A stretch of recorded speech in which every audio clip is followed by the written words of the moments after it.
வெளிநாடுகளில் மட்டும் இருந்து கொண்டு எங்களினுடைய நிலங்களின் மீதான தேசியங்களை நாங்கள் ஒரு பொழுதும் பேசிவிட முடியாது. இருப்பு இங்கே இருக்க வேண்டும் என்றால் எங்களுக்கு தேவையானது முதலாவது பொருளாதார ரீதியான அபிவிருத்தியே தவிர 420க்கும் மேற்பட்டவர்களை எங்கள் சந்திகளிலும் எங்கள் வீதிகளிலும் எங்கள் ஆலயங்களிலும் எங்கள் வீடுகளிலும் தேடுவோம். இஸ்லாமிய கிறிஸ்தவ மற்றும் மத சார்பற்ற அத்தனை தலைவர்களுக்கு முதற்கண் வணக்கம். அடுத்ததாக இந்த நிகழ்விலே கலந்து கொண்டிருக்கின்ற இலங்கையினுடைய கடற்தொழில் நீரியல் கடல் வளங்கள் துறையினுடைய அமைச்சர் ராமலிங்கம் சந்திரசேகரன் அவர்களே, இங்கே பேசி அமர்ந்திருக்கின்ற எங்களினுடைய 3 பாராளுமன்ற உறுப்பினர்களே, தொடர்ந்து இந்த யாழ் மாவட்டத்தினுடைய 16 மிக பிரதானமான உள்ளூராட்சி சபைகளோடு யாழ் மாநகர சபைப்பாளர்களே, எங்களை இலங்கை நாட்டினுடைய வரலாற்றின் மிக முக்கியமான வெற்றி கட்டத்தை நோக்கி அழைத்து செல்ல இருக்கின்ற எமது அருமை சகோதர சகோதரிகளே, மேலும் இன்றைய தினம் இங்கே வருகை தந்து இந்த நிகழ்வுகளை பாதுகாப்பு ஒழுங்கினை மேற்கொண்டிருக்கின்ற உத்தியோகத்தர்களே, எங்களினுடைய ஊடக நண்பர்களே, உங்கள் அனைவருக்கும் இந்த நேர வணக்கங்கள். ஏற்கனவே எங்களினுடைய தோழர்கள் கூறியது போன்று 2024ஆம் ஆண்டு என்பது இலங்கையினுடைய காலனித்துவத்துக்கு பின்னரான வரலாற்று காலத்திலே மிகப்பெரிய ஜனநாயக புரட்சியின் வழியான சாமானிய மனிதனுடைய அரசியல் வழிகளை விதிய திறந்திருக்கின்ற ஒரு சூழலிலே 2 தேர்தல்களில் எங்களினுடைய சாமானிய மக்களினை எங்களினுடைய ஜனாதிபதியாகவும் 159 பாராளுமன்ற உறுப்பினர்களாகவும் ஏற்படுத்திவிட்டு அதனுடைய தொடர்ச்சியாக இந்த யாழ்ப்பாண மாவட்டத்தினுடைய உள்ளூராட்சி சபைகளையும் தேசிய மக்கள் சக்தியிடமே வழங்குவதற்கான ஒரு நேரத்தில் நாங்கள் இங்கு கூடியிருக்கின்றோம். இந்த யாழ்ப்பாண மாவட்டம் என்பது எந்த வகையில் குறைகள் நிறைந்த ஒரு மாவட்டம் என்பது தொடர்பாக நாங்கள் சிந்திக்க வேண்டும். 81ஆம் ஆண்டு கணக்கெடுப்பின்படி பார்ப்போமாக இருந்தால் இலங்கையினுடைய மிகச்சிறந்த செல்வ செழிப்பு மிக்க கொழும்புக்கு அடுத்தபடியான மிக முக்கியமான மாவட்டம் யாழ்ப்பாண மாவட்டம். மீன்பிடியை பொறுத்தவரையிலே 21% ஏற்றுமதிக்கு செல்வாக்கு செலுத்தி இருந்தது எங்களுடைய மாவட்டம்.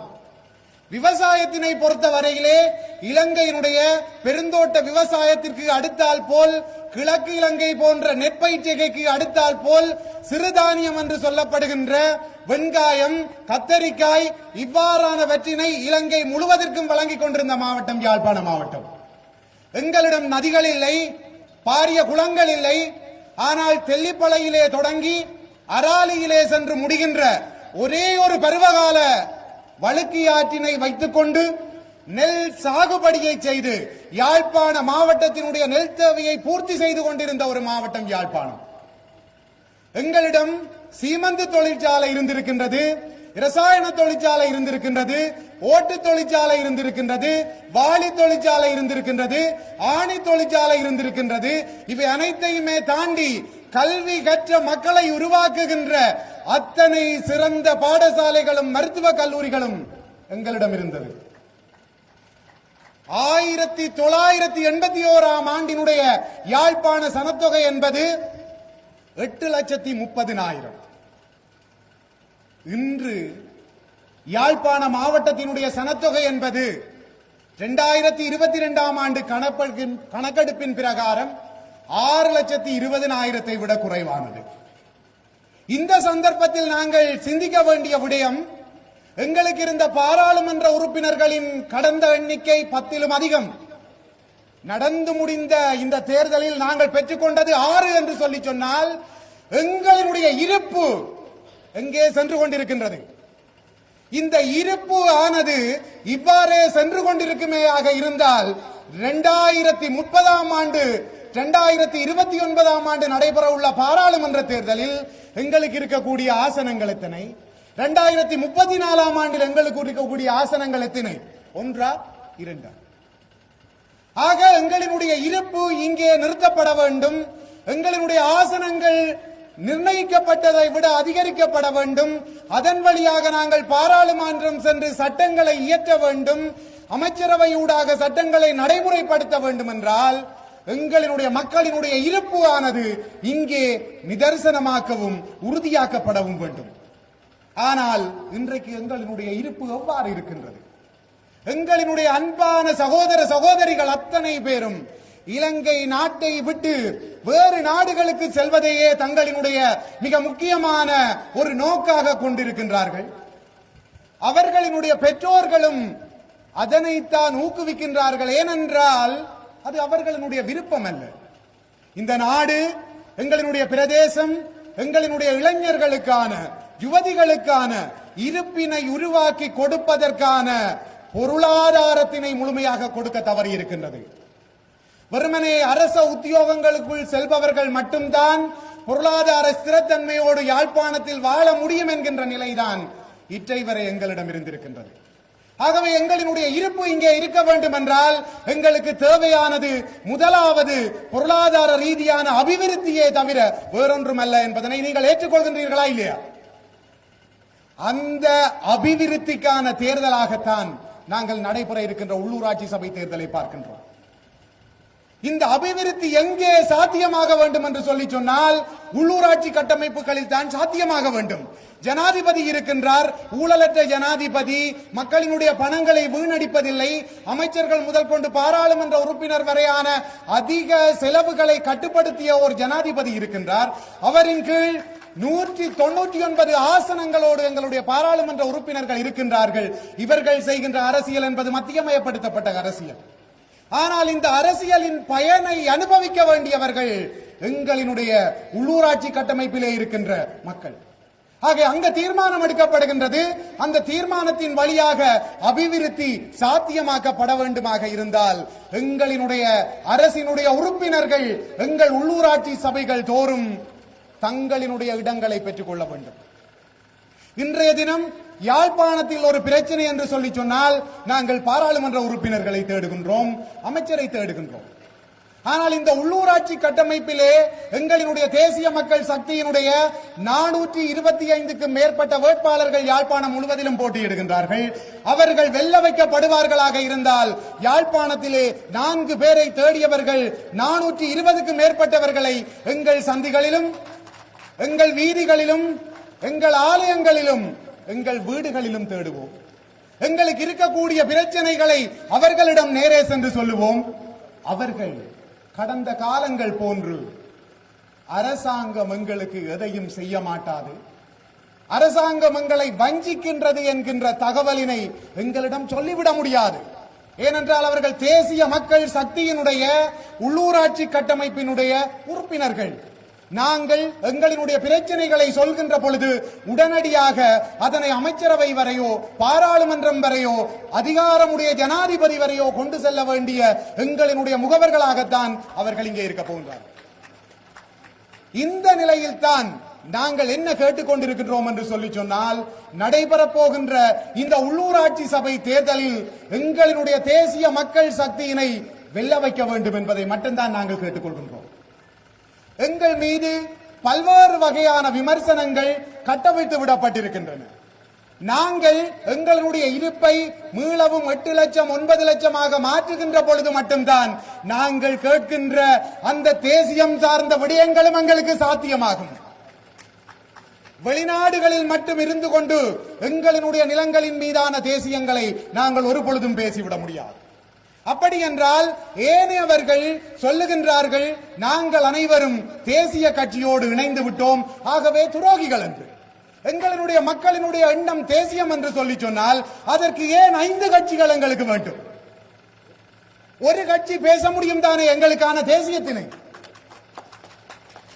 அல்லது 5 வகையான வரைவிலக்கணங்களை நாங்கள் வைத்திருக்கின்றோமா?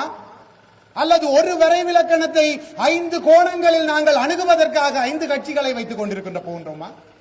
அப்படி என்றால் எங்களை எவ்வாறு வேண்டுமென்றாலும் பேக்காட்டி விட முடியும். ஆனால் எங்களை அபிவிருத்தி செய்ய வேண்டும் என்ற நோக்கத்தோடு ஒருவர் இங்கு வருகின்றார் என்றால் அவரை மட்டும் விட்டுவிடக் கூடாது. தனிநபரின் மீதான சேறு பூசல்களை செய்ய வேண்டும், கட்சியின் மீதான சேறு பூசல்களை செய்ய வேண்டும். இவற்றினை செய்து இந்த ஜனநாயக வழியில் எங்களினுடைய தந்தைகள், எங்களினுடைய தாய்கள், எங்களினுடைய சகோதரர்கள், எங்களினுடைய சகோதரிகள் உள் நுழைவதை தடுத்து விட வேண்டும். எங்களில் பல மக்களுக்கு இந்த தேர்தலில் போட்டியிடுவதற்கு ஆசை இருக்கின்றது, தேசிய மக்கள் சக்தி சார்ந்து. ஆனால் ஏன் அவர்கள் அஞ்சி இருக்கின்றார்கள் என்று சொல்லி சொன்னால், என்னுடைய மகளை பற்றி, என்னுடைய மனைவியை பற்றி, என்னுடைய சகோதரனை பற்றி இங்கு இருக்கின்ற சிலர் தவறாக பேசிவிடுவார்கள்.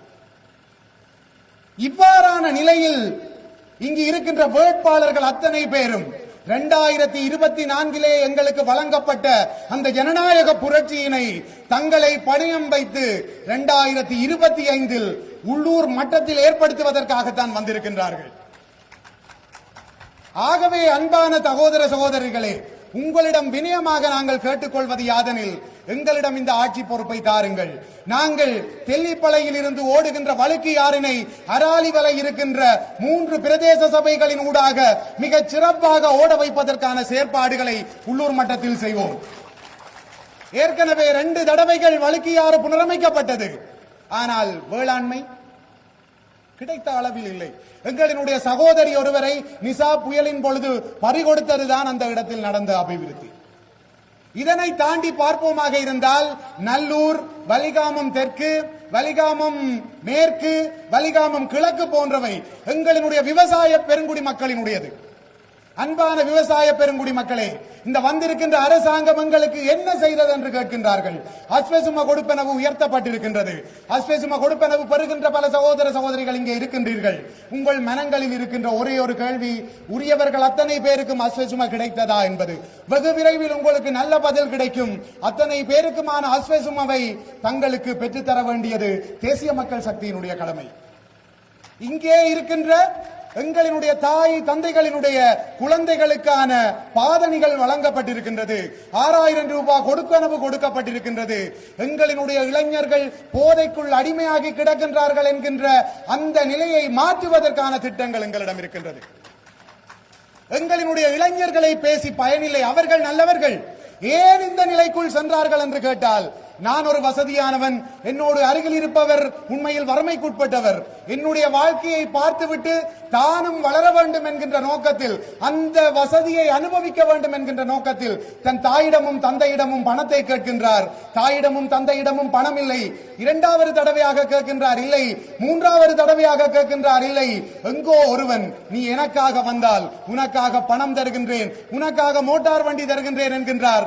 அந்த இடத்தில் தான் என்னுடைய இளைஞன் திசை மாறுகிறானே தவிர அவன் ஒன்றும் பிறப்பினால் அவ்வாறு செல்ல வேண்டும் என்கின்ற நோக்கத்தோடு வந்ததில்லை. கல்வியில் சிறந்தவர்கள் ஒரு காலத்தில் நாங்கள், இன்றைக்கும் சிறந்தவர்கள், இனிவரும் காலத்திலும் சிறந்திருக்க வேண்டும் என்று சொல்லி சொன்னால் இந்த இளைஞர்களுக்கான வேலை வாய்ப்பினை நாங்கள் கொடுக்க வேண்டும். அதற்காகத்தான் காங்கேசந்துறையிலே கைத்தொழில் பேட்டை என்கின்ற ஒன்றை எங்களினுடைய அரசாங்கம் உடனடியாக இருக்கின்றது. இலங்கையில் மேற்கொள்ளப்படுகின்ற 5 கைத்தொழில் பேட்டைகளில் வடக்கு மாகாணத்தில் 3 கைத்தொழில் பேட்டைகள் மாங்குளம், பரந்தன், காங்கேசந்துறை ஆகியவற்றில் அமைக்கப்பட இருக்கின்றன.